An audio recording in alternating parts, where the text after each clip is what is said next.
अंतिम संस्कार के बाद आत्मा के साथ क्या होता है?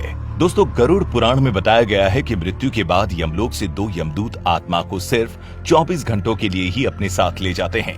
इन 24 घंटों में मृतक के परिजन उसके शरीर का अंतिम संस्कार और अन्य कर्म करते हैं, तो वहीं दूसरी तरफ यमलोक में इस दौरान आत्मा को उसके जीवन भर किए गए कर्मों को दिखाया जाता है। इसके बाद यमदूत आत्मा को वापस उसके घर छोड़ देते हैं। उसके बाद 13 दिनों तक आत्मा अपने परिजनों के बीच ही रहती है और 13वीं बीत जाने के बाद फिर से आत्मा यमलोक के लिए रवाना हो जाती है। इसी बीच आत्मा को 3 अलग अलग मार्ग दिखाए जाते हैं।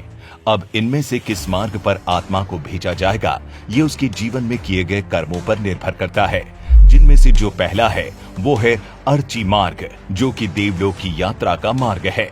दूसरा है धूम मार्ग, जिसे पितृलोक का मार्ग बताया गया है, और तीसरा एवं आखिरी मार्ग है उत्पत्ति विनाश मार्ग, यानी नर्क की यात्रा का मार्ग, जिनमें से किसी एक में अपने पाप और पुण्य को निश्चित समय तक भोगने के बाद आत्मा को फिर से नया शरीर मिलता है। आपको बता दें कि मृत्यु के बाद जीवात्मा की यात्रा इतनी आसान नहीं होती, क्योंकि इस मार्ग में आत्मा को कई प्रकार की बाधाओं का सामना करना पड़ता है, जिनमें से सबसे खतरनाक है यमलोक के मार्ग में पड़ने वाली वो वैतरणी नदी, जिसके बारे में कहा जाता है कि पुण्य आत्मा इस नदी को बड़ी ही आसानी से पार कर लेती है, लेकिन पापी आत्मा को इस नदी को पार करने के लिए काफी जटिल यातनाओं को झेलना पड़ता है।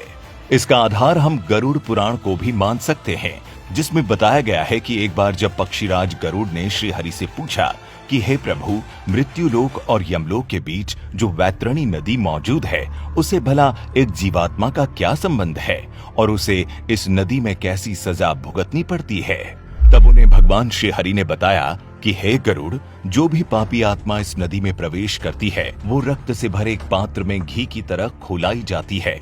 इस नदी का जल कीटाणुओं और वज्र के समान सूंड वाले जीवों से भरा रहता है, और जैसे ही कोई पापी आत्मा उस नदी में प्रवेश करती है, वो नदी अचानक से 12 सूर्य से उत्पन्न होने वाली गर्मी के समान तपने लगती है, और उस महाताप में पापी चिल्लाते हुए करुण विलाप करने लगता है। और जब महाताप उसके बर्दाश्त से बाहर चला जाता है, तब वो दुरात्मा उस भयंकर रक्त रूपी जल में डुबकी लगाने लगती है। तो आप जानते हैं कि जिन लोगों ने अपने जीवन में पाप किए होते हैं, उन्हें नरक भेजा जाता है, वहीं जो अच्छे कर्म करते हैं उन्हें स्वर्ग मिलता है। यहाँ तक कि जो आत्माएं स्वर्ग की हकदार बनती है, उन्हें यमराज स्वयं अपने भवन से स्वर्ग के द्वार तक छोड़ने जाते हैं। यहाँ अप्सराएं उनका स्वागत करती है।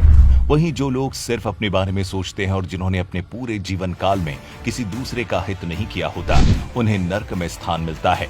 बता दें कि गरुड़ पुराण में अलग अलग नरकों का जिक्र भी किया गया है, जहां मृत आत्मा को पापों की सजा मिलती है। जिसमें सबसे रोमांचक बात तो ये है कि गरुड़ पुराण में अंधात्मत श्रम नर्क के बारे में भी जिक्र किया गया है। ये नर्क केवल उन्हीं पति पत्नियों की आत्माओं के लिए है जो अपने साथी को केवल लाभ या उपभोग की एक वस्तु समझते हैं। इस नर्क में ऐसी ही आत्माओं को मारा जाता है। वहीं तमिश्रम नर्क में उन लोगों को जगह मिलती है जिन्होंने अपने जीवन में दूसरों की संपत्ति हड़पी होती है। यहाँ उन्हें तब तक मारा जाता है जब तक कि वे बेहोश न हो जाए। दोबारा होश में आने के बाद फिर से उन्हें इसी तरह लहूलुहान किया जाता है, और ये सिलसिला तब तक चलता है जब तक कि सजा का समय समाप्त न हो जाए। वहीं कुंभी पाकम नामक नर्क में शिकारी लोगों, यानी उन लोगों की आत्माओं को लाया जाता है जो अपने शौक के लिए जानवरों की हत्या की होती है। यहाँ उनके इस कर्म की सजा में उन्हें खौलते हुए तेल में उबाला जाता है। आपको क्या लगता है, आप किस लोक के लोभी बनेंगे? नीचे कमेंट करके जरूर बताएं।